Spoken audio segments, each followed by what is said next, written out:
It is Dallas Cowboys Executive Vice President Stephen Jones. Good afternoon, sir. Good afternoon, guys. Man, how was the post-game holiday trip to the hunting lodge this year? Well, it was obviously whenever we can pull the big W off during Thanksgiving, that adds to the festivities. So it was great to get to spend time with all of our family and, my kids and grandkids. Of course, Gene and Jerry were there, but we had us a really great family weekend. Is it fair to say this is a tradition that you hope carries on generation after generation after generation for the family? Well, you certainly hope so. I know you don't control those things that far out, but hopefully here for the near future, anytime that we can see, then it'll always be a tradition. And like I said, it sure makes it better when you play well and win the game on Thanksgiving. Stephen, do you feel like you're getting the production from the inside of your defense that you expected when you made the decisions that you made this offseason? Because I'll be ready to admit it, I didn't expect this type of production. Yeah, I mean, obviously we're pleased at the direction that we're going right now. I think we're still evolving. To be candid with you, I still, think we should keep getting better as Coach Eberflus and his staff get their hands around, the talent we have on the defensive side of the ball and what their skill sets are and what they do best, and vice versa. I think our defensive personnel is getting each week get a better feel for what Coach Eberflus and his staff are trying to accomplish, and we've still got a lot of work to do and a lot of wood to chop, and but if we continue to understand that, I think we're starting to get an identity in terms of, as you said, some of the production that's coming from the middle of the defense. Obviously, getting Overshone back is a huge deal for us. And then, having our starting safeties. We were missing those guys for a period of time there that really hurt us, and they direct traffic back there. They're veteran guys who we count on. So, this defense has, changed a lot than where it was 4 and 5 and 6 weeks ago.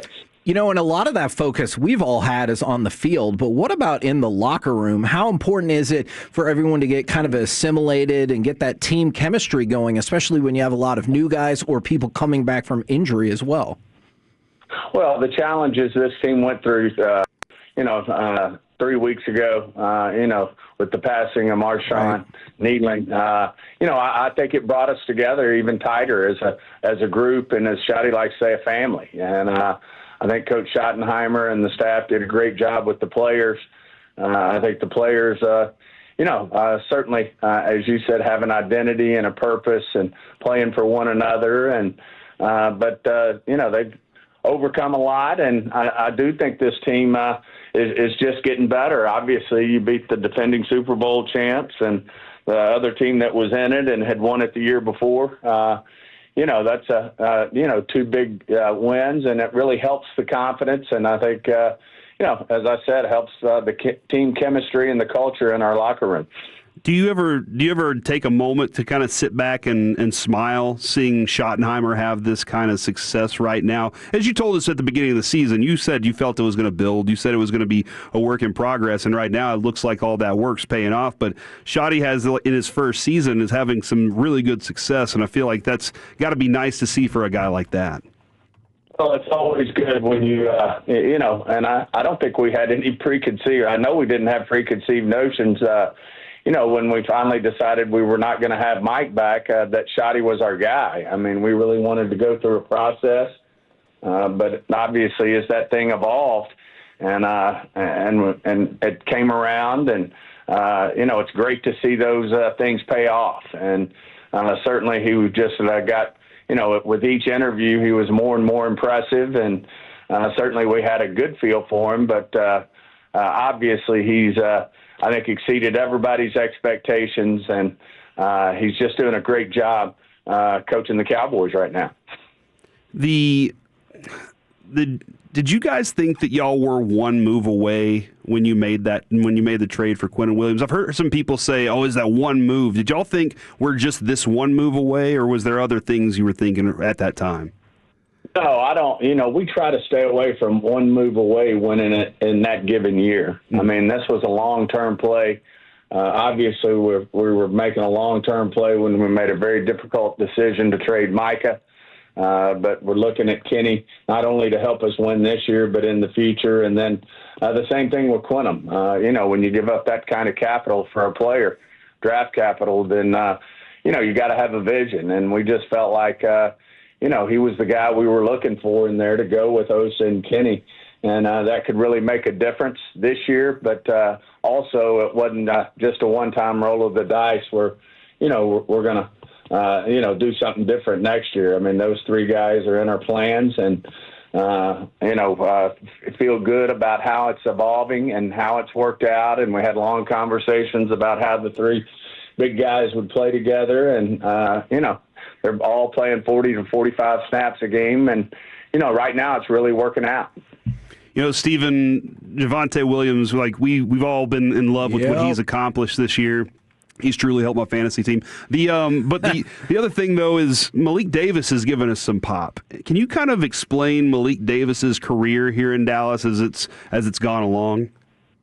Well, obviously, he's just gotten better as a football player, and not, he left because he was looking for a better opportunity. But when it didn't work out for him, and we always had a lot of respect for Malik. But I must say, he, when he came back and immediately stepped in.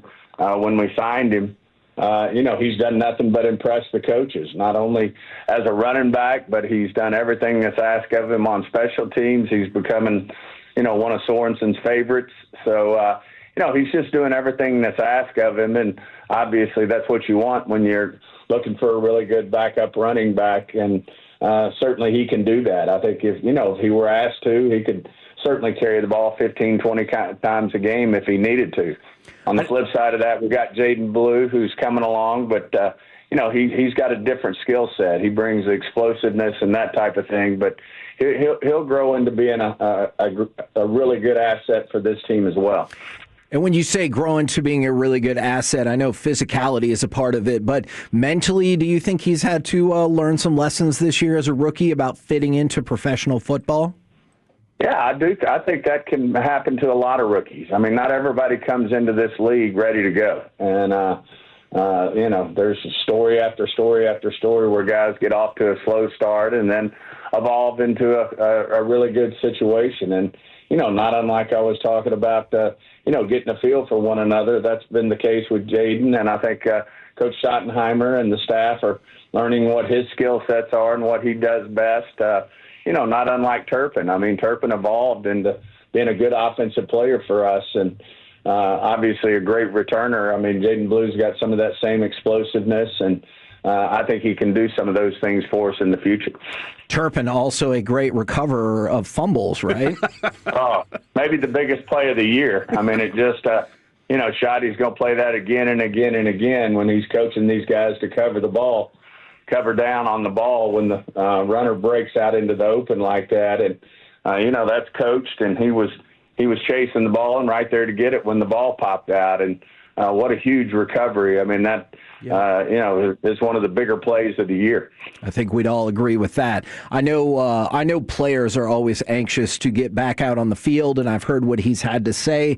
Do you expect Trayvon Diggs to be on the field on Thursday? And how big of an impact can he still make for this club? How he practices this week and how he feels. And, one of the biggest things with Trayvon is he needs to be out there practicing every day, which is not unlike most. I mean, most of the guys, when you don't have a good week of practice or don't practice, and usually the results are similar. You don't play well, and, that's what we need from him. He's, had different injuries that have kept him out of practices most of the year, and we just got to get him to where, he can be out there and consistently practice day in and day out, and then he'll play. Then I believe he'll play well, and he obviously has skill sets that we sure would like to have out on that field. I mean, he's he's always been one of the top getters of the ball, if you will, in terms of his ball production, and his ball skills are elite.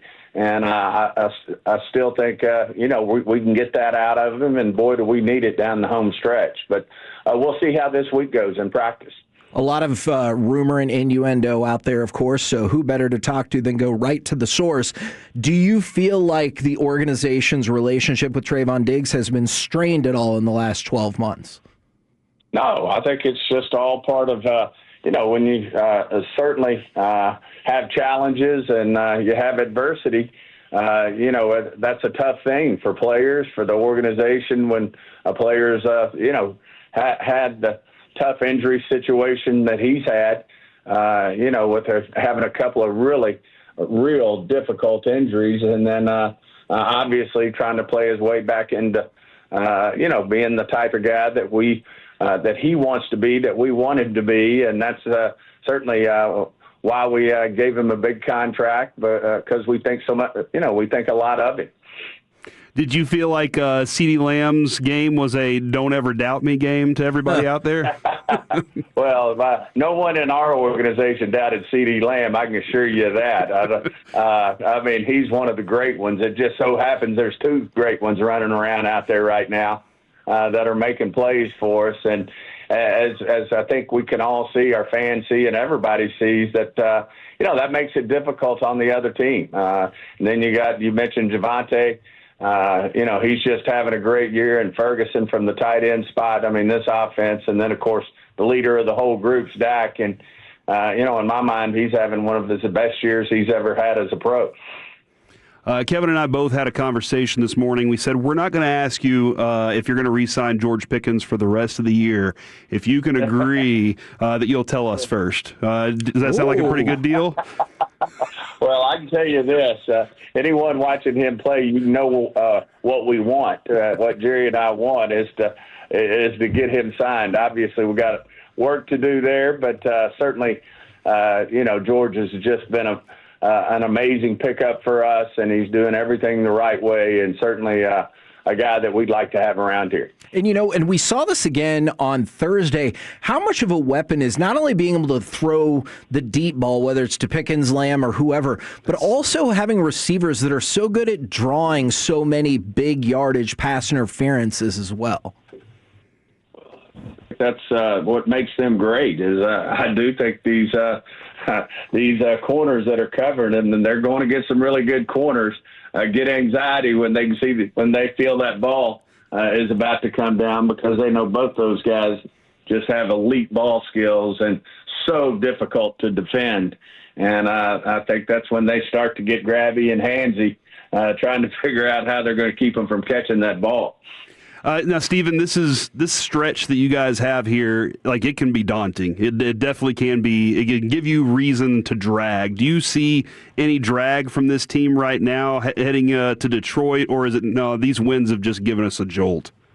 Oh, I think it's what you just said, the latter. It's just given us a jolt, and there's so much energy, whether it's led by Coach Schottenheimer and his staff, but the players, Dak, everybody's feeding off one another, and it's nothing but a jolt. And to have the energy of winning football games, there's nothing like it. And obviously we put ourselves in a hole to start, and we still got a lot of work to do. But there's not a better time for a team to, start hitting on all cylinders than the second half of the year. And certainly I think our teams have got a lot of work to do, but at the same time, I think they're feeling the pieces coming together, and they're getting an identity. And, I think that just energizes these guys. And I know Coach Schottenheimer will take care of them physically in terms of when to push and when to let up a little bit in terms of letting their bodies get the proper recovery. But, no, you can feel the energy. Our guys are fired up and, ready for this stretch run. Now, the next game up in the stretch run, you were talking about the challenges of going up against like truly elite playmakers. What kind of challenges does Jahmyr Gibbs present to the team? Because, man, what a season he's had. Yeah, he's elite, no question. The juice, the running skills, the receiving skills. I mean, he's a big play waiting to happen, and we're going to have to be all over that. He's just not unlike some of the guys we have on this team He's a premier player in this league, and certainly going to be a handful for us as we prepare, to go against the Lions. And that place, they're all behind their lines now, and everybody up there has just done an amazing job of turning that organization around, and their fan base is behind it. It's loud in there, and it's certainly going to be a big challenge for us. We appreciate the time as always. Best of luck on Thursday. Hopefully get that 4th straight win. Hey, always good being on. Hope you guys had a happy Thanksgiving. Take care.